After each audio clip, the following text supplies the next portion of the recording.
Oh, there's probably a couple of fairly significant ones. One is the stimulus packages, how big it may be, what's going to be in it. Is there a $15 minimum wage or is there not? And there's all the little pieces of it. So you've got a lot in the stimulus package coming out, and that is going to impact markets, plus or minus, in terms of how it goes through. The other thing is where valuations are at. Valuations are exceedingly high.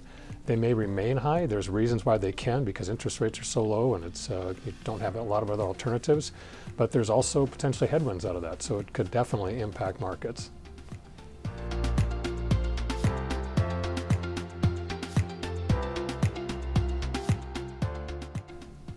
Valuations are definitely more attractive internationally than they are here.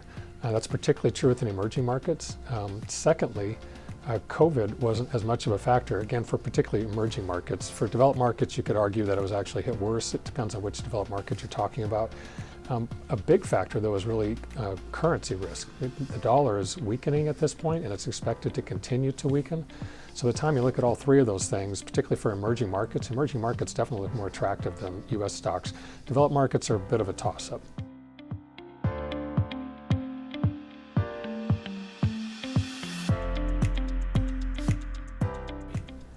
Yeah, so home prices here just in this fourth quarter, I think we're up 8%, kind of the largest increase in almost a decade. And that's really driven by a couple things. One is people fleeing cities during times of COVID. They're looking for more space, looking for just more space. We see that here in Atlanta and certainly in Florida as well. I was talking to a woman last week who put her house on the market for $375,000. 2 days later had 7 offers, and one she basically took an offer that was $30,000 more than her offering price. That's common. The other thing is that interest rates are so low, so people can afford more. So you have the combination of that, and of course people aren't spending money on other things, so they've got more money for houses. So it's you have a definite tailwind in the housing market.